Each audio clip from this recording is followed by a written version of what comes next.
జాతీయవాద జర్నలిజానికి అసలైన వేదిక నేషనలిస్ట్ హబ్ ని సబ్స్క్రైబ్ చేసుకోండి. నోటిఫికేషన్స్ కోసం బెల్ ఐకాన్ పై క్లిక్ చేయండి. మమతా బెనర్జీ ఫ్రస్ట్రేషన్ అనేది మనకు స్పష్టంగా కనబడతా ఉంది. మమతా బెనర్జీ ఫ్రస్ట్రేషన్ టీఎంసీ కార్యకర్తలలో కూడా బలంగా ఉంది. కాబట్టి మమతా బెనర్జీ నోటికి ఏదొస్తే అది మాట్లాడడం, టీఎంసీ కార్యకర్తలు బీజేపీ ఎదుగుతుంది పెరుగుతుంది అనేటువంటి సందర్భంలో వాళ్ళు ఏదంటే ఏ దాడుల కంటే ఆ దాడులకు తేవడం మనం చూస్తా ఉన్నాం. నిన్న మొన్న మమతా బెనర్జీ గారు ఇచ్చినటువంటి ఇంకొక స్టేట్మెంట్ ఏంటంటే, మేము యూపీఏ ఇప్పుడు ఇండియా అలయన్స్ గవర్నమెంట్ వస్తే అందులో మేము చేరము, బయట నుంచి మద్దతు చేస్తామని చెప్పింది. అంటే ఓవరాల్ గా దేశంలో ఉండేటువంటి సిచ్యువేషన్ ఆమెకు అర్థమైపోయింది, ఇది గవర్నమెంట్ రావడం లేదు, దీనికి గతంలో ఒకటి కూడా చాలా తక్కువ సీట్లు వస్తున్నాయి, కాబట్టి మేము అందులో భాగము అని చెప్పుకునే కంటే మేము పక్కన ఉండడం బెస్ట్ అని చెప్పి ఆమె చెప్పుకున్నటువంటి మాట ఒకటి. దాని తర్వాత రెండో మాట కూడా ఏం చెప్పిండంటే, ఈ అక్కడ ఉండే కాంగ్రెస్ పార్టీ కూడా మమతా బెనర్జీ గారిని విపరీతంగా దూషించడం ఏంది, ఈమె బీజేపీ ఏజెంట్, రేపు ఎన్డీఏలోకి వెళ్ళబోతుంది మమతా బెనర్జీ అనేటువంటి మాట కూడా మాట్లాడారు. అంటే ఈ అన్ని గమనించిన తర్వాత పశ్చిమ బెంగాల్లో భారతీయ జనతా పార్టీ పట్టు బాగా పెరిగింది, ఈ ఎన్నికల్లో అగ్రెసివ్ గా ముందుకు పోతా ఉంది.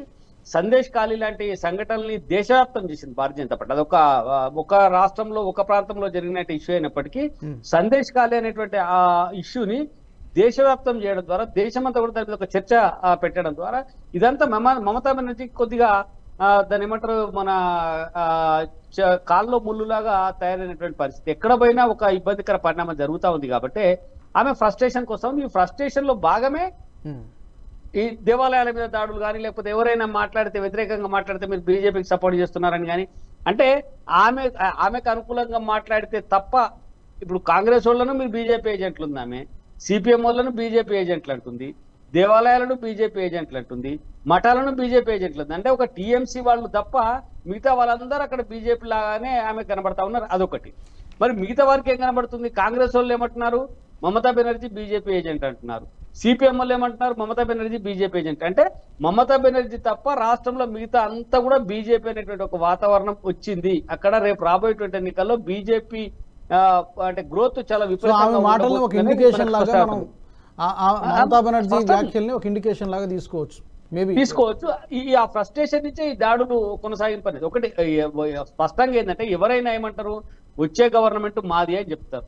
ఆమె ఇండియా అలయన్స్ లో నేను ఉన్నానని చెప్తుంది, ఆ గవర్నమెంట్ లో నేను ఉండా అంటది స్పష్టంగా. ఇప్పుడు ఇండియా అలయన్స్ లో నేను ఉన్నా అని చెప్పింది, ఇండియా అలయన్స్ గెలవాలంటది, అక్కడ కాంగ్రెస్ ను ఓడగొట్టమంటది, వచ్చేటువంటి గవర్నమెంట్ లో కూడా నేను ఉండా అని చెప్పింది. అంటే అర్థమైంది, ఇండియా పేరు పెట్టిందే నేను అని కూడా ఆమె చెప్పింది. ఈ ఇండియా అనేటువంటి పేరు పెట్టిందే నేను, అలయన్స్ మొదలు పెట్టిందే నేను, కానీ నేను ఇంట్లో ఉండా. అంటే మొత్తంగా దేశవ్యాప్తంగా కూడా ఉండబడేటువంటి పరిణామాలన్నింటినీ మమతా బెనర్జీ చాలా ముందుగానే ఊహించింది.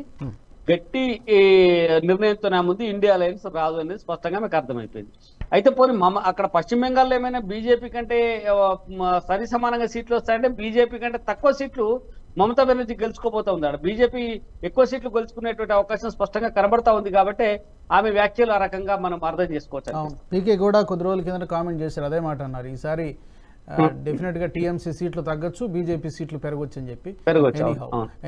ఈ వీడియో మీకు నచ్చినట్టయితే లైక్ చేయండి, 10 మందికి షేర్ చేయండి, అలాగే కామెంట్ల రూపంలో మీ అభిప్రాయాలను మాతో పంచుకోండి. Nationalist hub group of channels ను సబ్స్క్రైబ్ చేసుకుని తెలుగునాట జాతీయవాద జర్నలిజాన్ని ప్రోత్సహించండి. ఈ వీడియో కింద ఉన్న బెల్ ఐకాన్ పై క్లిక్ చేయడం మర్చిపోవద్దు.